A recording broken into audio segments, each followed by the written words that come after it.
তেল ছাড়া দারুণ স্বাদের নরম তুলতুলে এক নাস্তা রেসিপি, তার সাথে এক সুস্বাদু চাটনি। এটা দিলে বড় থেকে ছোট সবাই কিন্তু ঝাঁপিয়ে পড়বে আর সেকেন্ডের মধ্যে সব খেয়ে ফেলবে। আসসালামু আলাইকুম মাই টু ফ্যামিলি। দেশ বা দেশের বাইরে যে যেখানে আছেন সকলকে আমার সালাম। সকলে সুস্থ থাকুন, ভালো থাকুন আর নেক পথে চলুন, এই দোয়াই করি আল্লাহ পাকের কাছে। আর আপনারাও আমাদের জন্য দোয়া করবেন, আমরা যেন সুস্থ সবল থাকতে পারি আর নেক পথে চলতে পারি। ফ্রেন্ডস, আজকে নিয়ে এসেছি তেল ছাড়া এক দারুণ মজাদার নাস্তা, যেটা আপনারা বাচ্চাদের টিফিনে দিতে পারেন বা সকালের নাস্তায় বা রাতে সময় এটা বানাতে পারেন। খেতে খুবই সুস্বাদু, মুখে দিলেই মিলে যাবে। আর তার সাথে এক মজাদার চাটনি, যেটা এই নাস্তাটির সঙ্গে খেতে কিন্তু খুবই ভালো লাগে। আপনারা বাচ্চাদের চাটনি মাখিয়ে দিয়ে রোল করে টিফিনে দিয়ে দিতে পারেন বা হাজব্যান্ডের লাঞ্চ বক্সেও দিতে পারেন। এটা এতটাই হেলদি কারণ এটা সুজি আর গমের আটা দিয়ে তৈরি, তো খুবই হেলদি খাবার। আর সুজি তো আজকাল ডাক্তাররা খুবই রেকমেন্ড করছে সুজি আর গমের আটা, তো চেষ্টা করবেন সুজি আর গমের আটার নাস্তা বানাতে আর তেল ছাড়া। তো আজকের রেসিপিটা আপনারা অবশ্যই দেখবেন প্রথম থেকে শেষ পর্যন্ত, স্কিপ করবেন না। চলুন শুরু করে বিসমিল্লাহির রহমানির রহিম। এখানে একটা গ্রাইন্ডিং জার নিয়েছি, তাতে 1 কাপ সুজি নিলাম আর 1 কাপ পানি নিলাম। পিষে নেবার সময় 1.25 কাপ গমের আটা নিয়েছি, যেটা দেখানো হয়নি। তো 1 কাপ পানি দিয়ে পেশার জন্য এটা খুবই ঘন হয়ে গেছে, আরও 1 কাপ পানি দিলাম। এবার এটাকে পেস্ট বানাবো, আরও যদি পানি লাগে পরে আমি দেব। এবার আমি দেখাচ্ছি কতটা ঘন হয়েছে। দেখুন অনেকখানি ঘন হয়েছে, দেখি বোঝা যাচ্ছে। তো আরও 1.25 কাপ পানি দিয়ে এটাকে ব্লেন্ড করে নেব মিক্সিতে, তারপরে বোলেতে ঢেলে নেব। তো একটা বোলে ঢেলে নিয়েছি, দেখুন ব্যাটারের কনসিস্টেন্সিটা এই রকম হয়েছে। এবার এটাকে আমি 5 মিনিট ঢাকনা চাপা দিয়ে রেখে দেব, তারপর বাকি কাজটা করে নেব।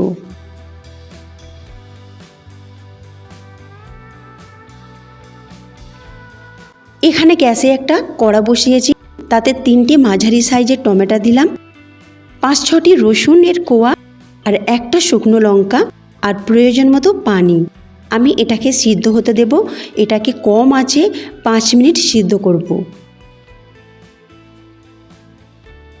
5 মিনিট পর চেক করে নেব। দেখুন খুব ভালোভাবে সিদ্ধ হয়ে গেছে আর এর খোসাগুলো খুব ভালোভাবে ছাড়ানো যাচ্ছে। আমি খোসাগুলোকে ছাড়িয়ে ফেলে দেব।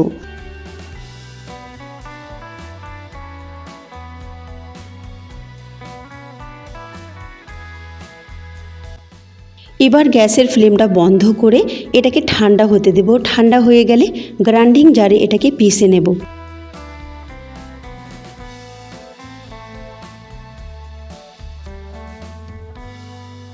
গ্রাইন্ডিং জারে দিয়ে দিয়েছি, দেখুন। এবার এটাকে একেবারে স্মুথ পেস্ট বানিয়ে নেব, খুব ভালোভাবে এটাকে পিষে নেব। এবার আপনাদেরকে আমি চেক করে দেখাবো, দেখুন কেমন আমি পিষে নিয়েছি। ঠিক এই রকম আপনারা পিষে নেবেন। ওই কড়াটাই আমি আবার বসিয়ে দিলাম ধুয়ে, আর 1 টেবিল চামচের মতো সাদা তেল দিলাম আর 1 চামচ রসুন কুচি দিয়ে দিলাম। অবশ্য তেলটা গরম হলে তবে রসুনটা দেবেন, আর রসুনটা দেওয়ার পর 30 সেকেন্ডের মতো নাড়াচাড়া করবেন। রসুনের রঙের পরিবর্তন যেন না হয় সেই রকম রসুনটাকে ভাজবেন, রসুন যেন সাদা কালারের থাকে। তারপরে টমেটোর পিউরিটা দিয়ে দেবো, যে টমেটোটাকে আমি পেস্ট বানিয়েছিলাম সেটা দিয়ে দিলাম। তারপরে কাশ্মীরি লঙ্কা 1/2 চামচ দিলাম। এটা যদি আপনার বাড়িতে থাকে দেবেন, তা না হলে না দিলেও চলবে। এটা জাস্ট একটু কালারের জন্য দিচ্ছি। 1 চামচ চিনি দিলাম আর 1/4 চামচ লবণ দিলাম। আর দেব বিট নুন। বিট নুন 1/4 চামচ। বিট নুন যদি থাকে দেবেন, না দিলেও লবণের পরিমাণটা একটু বাড়িয়ে দেবেন। এবার ভালো করে এটাকে নাড়াচাড়া করে এইভাবে ফোটাতে থাকবো। এটা যখন বেশ ঘন মতো হয়ে যাবে তখন এটাকে নামিয়ে নেব। আমি আপনাদেরকে দেখাচ্ছি, দেখুন কত সুন্দর লাগছে। ভিতরের রসুনের টুকরোগুলো দেখতে পাওয়া যাচ্ছে সাদা সাদা, আর খেতেও কিন্তু এই চাটনিটা খুব ভালো লাগে। এটা আপনারা মোমোজ যখন তৈরি করবেন তার সাথেও এই চাটনিটা বানাতে পারেন।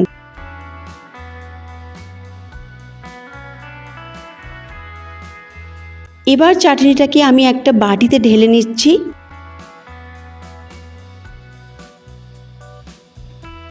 দেখুন চাটনির রঙটা কত সুন্দর এসেছে কাশ্মীরি লঙ্কা দেওয়ার দরুন, সেই জন্যই আমি কাশ্মীরি লঙ্কাটা দিয়েছি, রঙটা ভালো আসার জন্য। আপনাদের বাড়িতে যদি থাকে দেবেন, না দিলেও কোনো প্রবলেম নেই। এবার এটাকে এক সাইডে সরিয়ে রাখবো আর ব্যাটারটাকে চেক করে নেব।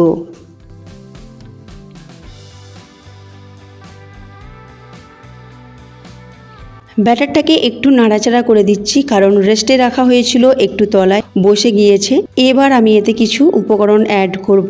প্রথমে দিয়ে দিলাম 1/4 চামচ লবণ আর বেকিং পাউডার 1/2 চামচ। বেকিং পাউডার দিলে এটা খুবই নরম তুলতুলে হবে। আর 1 চামচের মতো হালকা গরম পানি বেকিং পাউডারের উপর দিয়ে দিলাম। দিয়ে খুব ভালো করে এটাকে মেশাতে হবে। যতক্ষণ না এটা খুব ভালো করে মিশছে ততক্ষণ এটাকে নাড়াচাড়া করতে হবে। দেখুন খুব ভালোভাবে মিশে গেছে আর ব্যাটারটা খুব ভালোভাবে ফুলে উঠেছে। এবার নাস্তাটি সুন্দর করার জন্য আমি এতে কাঁচা লঙ্কা কুচি দিয়ে দিচ্ছি, লাল আর সবুজ কালারের। তবে লঙ্কার দানাগুলো ফেলে দেবেন, তা না হলে ঝাল হয়ে যাবে। এটা জাস্ট একটু সৌন্দর্য দেখাবার জন্য দিচ্ছি আর একটু টেস্টও আসবে, তো বেশি দেবেন না। আমি 1/2 চামচের মতো দিলাম। এবার নাড়াচাড়া করে নিলাম। এবার গ্যাসের কাছে চলে যাচ্ছি। প্রথমে ফ্রাই প্যানটাকে খুব ভালোভাবে গরম করে নিতে হবে।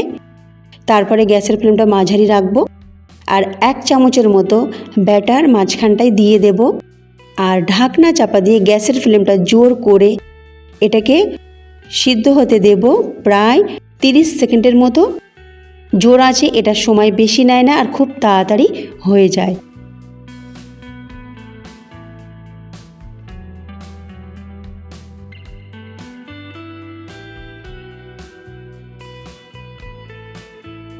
আমি আপনাদেরকে 3টে বানিয়ে এখানে দেখাচ্ছি। আর একবার আমি বলে দিচ্ছি, প্রথমে ফ্রাই প্যানটাকে খুব ভালোভাবে গরম করে নেবেন, তারপরে গ্যাসের ফ্লেমটা মাঝারি রেখে ব্যাটারটা দেবেন, তারপরে গ্যাসের ফ্লেমটা জোর করে দেবেন আর ঢাকনা চাপা দিয়ে এটাকে কুক করবেন।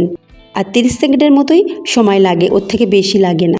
আমার সবগুলো নাস্তা রেডি হয়ে গেছে। এবার প্লেটে আমি চাটনিটা নিয়ে নিলাম আর নাস্তাগুলো এক এক করে রেখে দেব। দেখুন কত সুন্দর হয়েছে, দেখতেও দারুণ লাগছে, কারণ সবুজ আর লাল কালারের লঙ্কা কুচি দিয়েছি আর প্রত্যেকটা নাস্তা কত সুন্দর জালিদার হয়েছে আর নরম তুলতুলে। ফ্রেন্ডস, একবার হলো এই রেসিপিটা ট্রাই করবেন আর আমাকে কমেন্টে জানাবেন কেমন আপনাদের লেগেছে। আর ভালো লাগলে অবশ্যই লাইক শেয়ার করবেন। তার সাথে যারা নতুন রয়েছেন সাবস্ক্রাইব করে পাশে থাকা বেল আইকনটি ক্লিক করবেন সবার আগে নতুন রেসিপিটি পাওয়ার জন্য। দেখেই বুঝতে পারছেন কত সুন্দর ফুটো ফুটো তৈরি হয়েছে প্রত্যেকটা নাস্তায়। তো আপনাদের কাছে বেকিং পাউডার যদি না থাকে তো ইনো দিতে পারেন, ইনো ফুড সল্ট, ওটা 1/2 চামচ দিলেই হবে। ওটা দিলে আরও বেশি স্পঞ্জি হবে।